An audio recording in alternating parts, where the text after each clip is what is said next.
Hello, everyone. Happy Sunday. I hope you've had a great day and a great week this week. Today is obviously our Jeremiah reading day, and so today we are on chapter 28. After I finish reading, this will be uploaded on YouTube if you're watching on Facebook, and then actually there's only one thing of footnotes today. Strange. The footnotes will be uploaded however it is that you're watching. I will detail that after I get done reading. But for now, let's get into Jeremiah chapter 28 in the Passion Translation. The false prophet Hananiah. That same year, at the beginning of the reign of Zedekiah, king of Judah, in the 5th month of the 4th year, the prophet Hananiah, son of Azur, a Gibeonite, spoke to me in the temple of Yahweh in the presence of the priests and of all the people. Yahweh, the God of Israel, the commander of angel armies, says, I have shattered the yoke of the king of Babylon. Within 2 years, I will return all the temple treasures of Yahweh that Nebuchadnezzar, king of Babylon, carried off from here and took to Babylon. And I will also bring back Jeconiah, son of Jehoiakim, king of Judah, and all of the exiles of Judah who have gone to Babylon.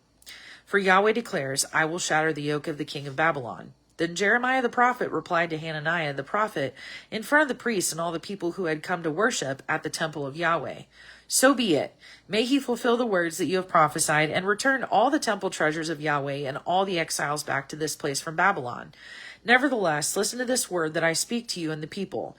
From ancient times, the prophets who preceded you and me prophesied war, disaster, and plague against many countries and great kingdoms. But when a prophet prophesies peace, wait to see if his words come true. Then you will have proof that Yahweh had truly sent him. All at once, the prophet Hananiah snatched the yoke off Jeremiah's neck and broke it. And in front of all the people, Hananiah said, Hear the word of Yahweh. Just as I broke this yoke, so Yahweh will free all the nations from the power of King Nebuchadnezzar within 2 years. At this, the prophet Jeremiah walked away. The fatal end of Hananiah. After the prophet Hananiah had broken the yoke around Jeremiah's neck, Yahweh gave Jeremiah this message. Go back and inform Hananiah. Yahweh has told me that indeed you have broken wooden bars only to forge iron bars in their place. For Yahweh, the God of Israel, commander of angel armies, says, I now lay on the necks of all these nations a heavy iron yoke to enslave them to Nebuchadnezzar, king of Babylon. They will be enslaved to him. I will even make the wild animals serve him. Then Jeremiah said to the prophet Hananiah, You had better listen, Hananiah. Yahweh has not sent you. You have misled the people to trust in a lie. And so, Yahweh declares, I will remove you from the face of the earth. You will die this year, because you have preached rebellion against Yahweh. The prophet Hananiah died the same year in the 7th month. Okay, then. They're just so abrupt. It's like the chapters are just so abrupt with things, and again, we know that we're getting into where it'll be next week because most of us know the scripture, Jeremiah 29:11. Obviously, it's coming up next week because we're on chapter 28. But I tell you what, man, up to this point, it's like, will there ever be hope?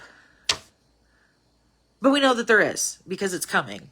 Man, week after week, it's like, whew, harsh word after harsh word. And this week, somebody dies. So, okay. Anyway. Don't you love it? Isn't it so great that like we don't have to pull things out of context? Like we can, it is a whole narrative that we're meant to read that literally reveals to us the story of Jesus and his history and his testimony. It's so good that we don't have to stop, even though we're doing it this way. We don't necessarily have to stop. We can continue reading on.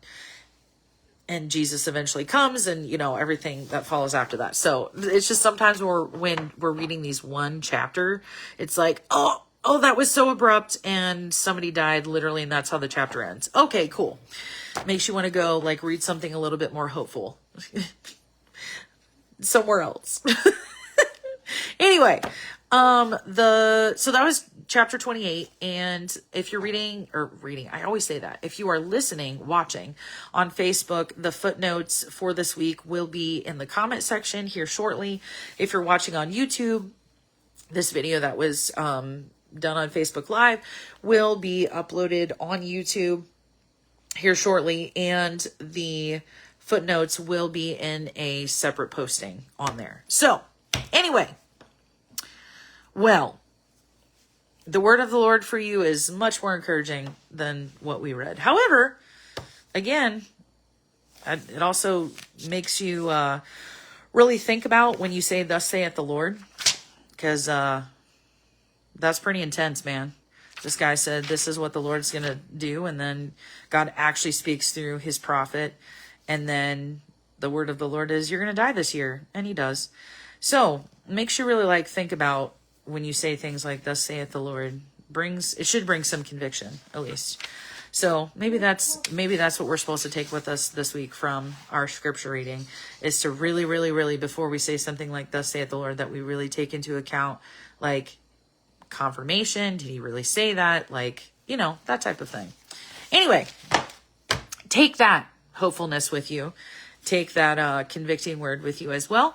And we will be back next week with Jeremiah 20:11. I do hope that you have a great rest of your week, and that you get some rest and relaxation, that you're still before the Lord, but also that you just have some really great times of fellowship with others, as well as fellowship with the Lord in the secret place. So with that being said, I will see you guys all next week. Toodles.